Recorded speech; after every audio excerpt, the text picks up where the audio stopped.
یا یہ بات یقینی ہے کہ اللہ کے رسول کہتے ہیں کہ جو آدمی اللہ ربی پڑھے گا اس کا خوف دور ہوگا؟ کون سی بات یقینی ہے؟ اللہ کے رسول کی بات. جو اللہ کے رسول کی بات ہے وہ مشکل ہے. یہ اللہ ہے، وہ اللہ ربی ہے. یہ اپنا بنایا ہوا کلمہ ہے، وہ اللہ کے رسول کا بتایا ہوا کلمہ ہے. انسان کو ہر معاملے میں یہی دیکھنا چاہیے. ہم لا علم ہیں، ہم جاہل ہیں. اللہ کے رسول جو ہیں وہ عالم ہیں، معلم ہیں، رسول ہیں اللہ کے. وہ خوب جانتے ہیں کون سی چیز کیا نفع دینے والی ہے. اللہ کے رسول نے فرمایا کہ خوف اور گھبراہٹ دور کرنے کے لیے لا الہ الا انت سبحانک انی کنت من الظالمین پڑھو، اللہ ربی پڑھو، اور پھر لا الہ الا اللہ العظیم الحلیم، لا الہ الا اللہ رب العرش العظیم، یہ پوری مصنون دعا ہے، یہ پڑھو جو اللہ کے رسول نے بتائیں. انشاءاللہ اس سے خوف دور ہوگا، یہ پکی بات ہے.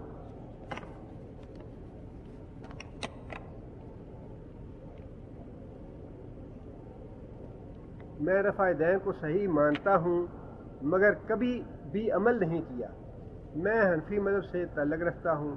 کیا عملی طور پر رفع دین نہ کرنے سے گناہ گار ہوتا ہے انسان؟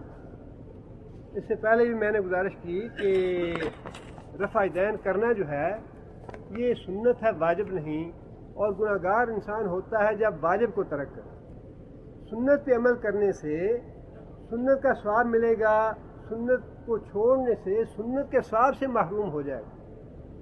سنت کے ثواب سے محرومی ہے، گناہ نہیں ہے، بشرطے کہ انسان اس کو سنت مانتا ہو. جیسا آپ بھائی نے لکھا ہے، میں رفع دین کو صحیح ثابت مانتا ہوں. بس یہ ماننا انشاءاللہ کافی ہے. یہ ماننا جو ہے یہ انشاءاللہ کافی ہے. انسان یہ نہ سمجھے کہ یہ منسوخ ہے یا ثابت نہیں ہے یا جو کرتے ہیں وہ غلط کرتے ہیں. یہ باتیں نہ انسان سمجھے. جو کرتے ہیں وہ صحیح کرتے ہیں، جو کرتے ہیں ان کو کرنے کا ثواب زیادہ ملتا ہے اور منسوخ نہیں ہے. یہ عقیدہ رکھے انسان. اس کے بعد اگر کرتا ہے یا نہیں کرتا، انشاءاللہ وہ معاملہ سنت کا ہے. کرنے سے ثواب میں اضافہ ہے، نہ کرنے سے ثواب میں کمی ہے، لیکن گناہ نہیں ہے انشاءاللہ. کیا زکوٰۃ کا مال اسلامی مدرسے یا مسجد کے لیے دے سکتے ہیں؟ زکوٰۃ مسجد میں نہیں دے سکتے اور مدرسے میں انشاءاللہ دے سکتے ہیں.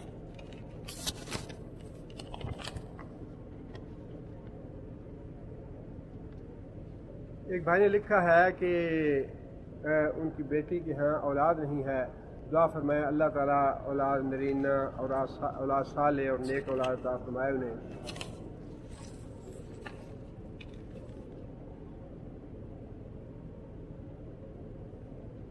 اسی طرح کے اور بھائی نے لکھا ہے کہ میرے لیے دعا فرمائیں والدین کی عافیت کے لیے اور اسلام کے لیے، ایمان کے لیے. اللہ تعالیٰ ان کی ساری نیک خواہشات پوری فرمائے. اللہ تعالیٰ ان کے والدین پہ بھی رحم فرمائے.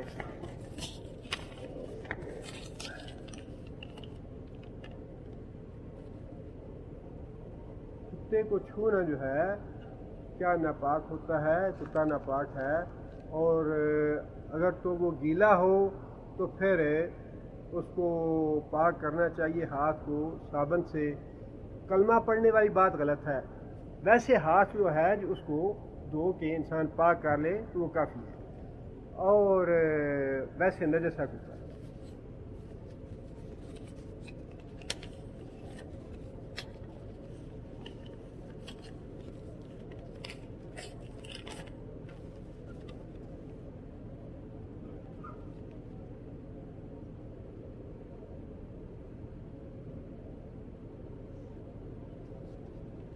ہمارے ہاں اگر کوئی شخص فوت ہو جائے تو بہت سی رسومات ہیں جو دین کے نام پر کیے جاتے ہیں. اور میرے ماں اور باپ چچا بھی کہتے ہیں کہ ہمارے فوت ہونے کے بعد تم ہمارے لیے دعا نہیں کرو گے، یعنی خلافات نہیں کرو گے.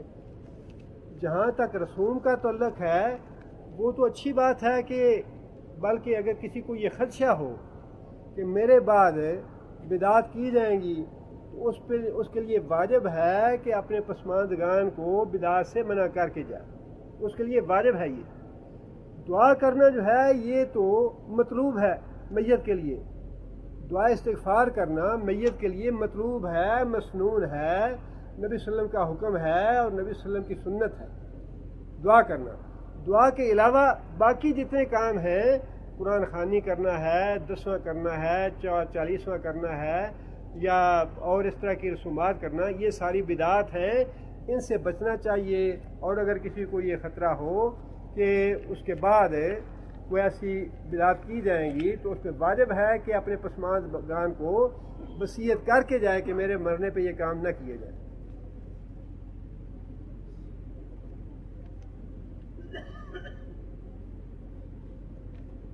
ایک بھائی نے لکھا ہے کہ ان کے پاس 3 گھر ہیں اور ایک گھر میں خود رہتے ہیں، 2 کرائے پہ ہیں۔ جن میں خود رہتے ہیں ظاہر ہے وہ تو اپنی ضرورت کا ہے، اس پہ زکوٰۃ نہیں ہے۔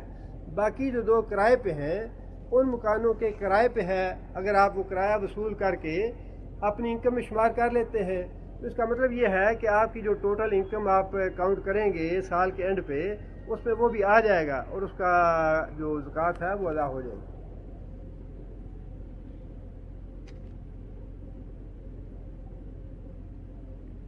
نبی صلی اللہ علیہ وسلم نے کیا چاندی کی انگوٹھی پہنی ہے؟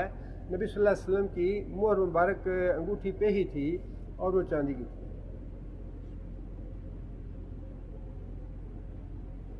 اگر والدین شرک کی حالت میں فوت ہو جائیں ان کے لیے دعا کی جائے یا نہ کی جائے؟ اگر تو یہ بات پکی ہے تو مشرک کے لیے دعا کرنی منع ہے۔ اگر یہ بات پکی ہے تو یہ بات واضح ہے کہ اس کے لیے دعا نہیں کرنی چاہیے۔ لیکن اگر معاملہ جو ہے وہ لا علمی کا ہے اور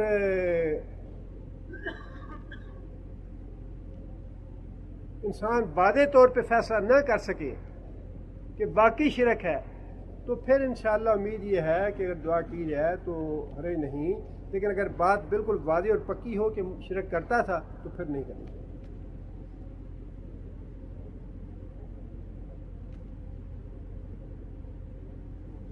اگر 8 تراویح جو ہیں یہ سنت ہے تو مکہ میں اور مدینہ میں 20 کیوں پڑھی جاتی ہیں؟ بات یہ ہے کہ بعض چیزیں جب شروع ہو جاتی ہیں ان کو روکنا جو ہے یہ بڑا مشکل ہو جاتا ہے۔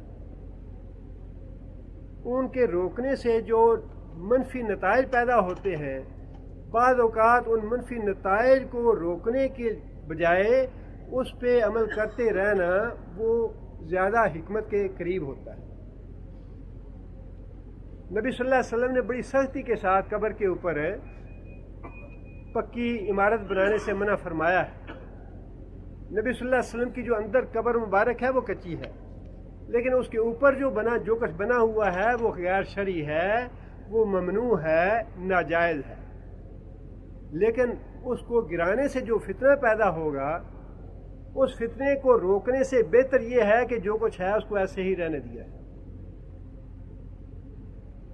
چونکہ 8 تراویح جو ہے وضاحت کر دیتے ہیں علماء کرام، اور ان کا فتویٰ بھی موجود ہے علماء کرام کا کہ تراویح جو ہے وہ 8 ہی مسنون ہے، جو آدمی چاہے 8 پڑھ کے آ جائے۔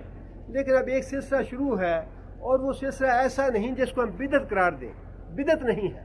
اگر کوئی بدعت کہتا ہے تو وہ غلط کہتا ہے۔ اس کو آپ زیادہ سے زیادہ یہ کہہ سکتے ہیں کہ مسنون سے زائد نوافل ہیں یہ، اور اس سلسلے کو روکنا جو ہے 20 کی بجائے 8 کرنا یہ حکمت کے خلاف ہے۔ اس سے جو فتنہ پیدا ہوگا، جو اس سے باتیں اور پراپیگنڈا ہوگا، اس کے بجائے یہ بہتر ہے کہ 8 رکعتیں پڑھنے والے 8 پڑھتے رہیں، 20 پڑھنے والے 20 پڑھتے رہیں، اور انشاءاللہ اللہ کے فضل و کرم سے 20 بدعت نہیں کہی جا سکتی، بدعت نہیں کہنا چاہیے۔ 8 جو ہے یہ مسنون اور اس سے باقی زائد نوافل ہیں، جو جتنا پڑھنا چاہے پڑھے، لیکن اس کو اب ختم کرنا اور اس کو 8 میں بدلنا یہ حکمت کے خلاف ہے۔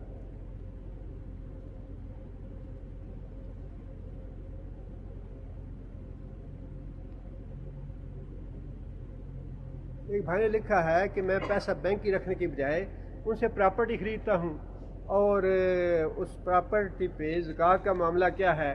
زکوٰۃ کا معاملہ یہ ہے کہ جو گھر خریدیں گے یا فلیٹ خریدیں گے ان کے کرائے پہ زکوٰۃ ہوگی، اور جو پلاٹ خریدیں گے ظاہر ہے جو پلاٹ آپ خرید رہے ہیں وہ زائد انکم ہونے کی وجہ سے خرید رہے ہیں، وہ کمرشل پلاٹ ہوں گے، کمرشل پلاٹ جو بھی ہوگا ہر سال اس پہ زکوٰۃ ہے اس کی کرنٹ ویلیو پہ۔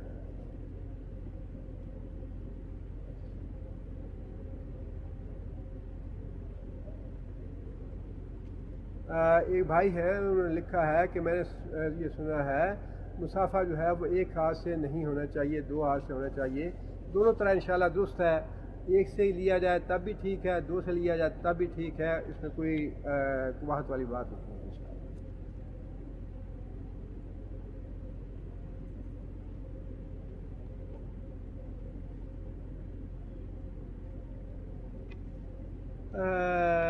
بھائی نے لکھا ہے کہ بیعت کیا ہے؟ بیع کا لفظ جو ہے عربی کا لفظ ہے، بیع کا معنی کیا ہے جی؟ بیعت کا معنی بیچنا، یہ بیع کرنا عام اردو بازار میں عام لفظ بولا جاتا ہے، بیع شرائع اردو میں بھی ہے یہ، اور یہاں پہ عربی کا لفظ جو لوگ بولتے ہیں جو یہاں رہتے ہیں بیع کا لفظ سمجھتے ہیں کیا ہے اس کا معنی؟ بیعت کا معنی ہے اپنے آپ کو کسی کے آگے بیچ دینا۔ میں نے گزارش کی کہ میں تو اللہ کے رسول کے علاوہ کسی دوسرے کے لیے پسند نہیں کرتا، اپنے آپ کو بیچ دوں۔ بیچنے کا مطلب یہ ہے آدمی آنکھیں بھی بند کرے، ہاتھ بھی بند کرے، پاؤں بھی بند کرے، دل اور دماغ بھی بند کرے، اپنے آپ کو بیچ دیا اللہ کے رسول کے آگے کہ یا رسول اللہ میں نے بیچ دیا اپنے آپ کو آپ کے آگے، جو آپ حکم دیں گے وہ کرنے کے لیے تیار ہوں۔ لیکن شریعت میں خاص مواقع پہ اس کی اجازت یا رخصت ہے، اور وہ رخصت ہے امیر کے لیے، کنگ کے لیے، یا سپہ سالار کے لیے۔ سپہ سالار کے لیے جہاد کی غرض سے، حکمران کے لیے حکومت قائم کرنے کے لیے، جیسا کہ یہاں پہ نظام ہے، یا جہاد کی غرض سے سید اسماعیل شہید رحمۃ اللہ علیہ نے جو بیعت لی تھی سکھوں کے خلاف اور ہندوؤں کے خلاف بیعت کرنے کے لی تھی انہوں نے، بالکل وہ شرعاً جائز بیعت تھی۔ اگر جہاد کی نیت سے فی الواقع ویسا جہاد جیسا اسماعیل شہید نے جہاد کیا تھا، اس غرض سے اگر کوئی آدمی لیتا ہے بیعت اور وہ واقعی اس لائق ہے، وہ واقعی کتاب و سنت کا فالوور ہے جس طرح سید احمد شہید اور سید اسماعیل شہید تھے، تو انشاءاللہ اس بیعت کی گنجائش موجود ہے۔ لیکن میں اس قابل نہیں ہوں بھائی کہ آپ کی بات کروں۔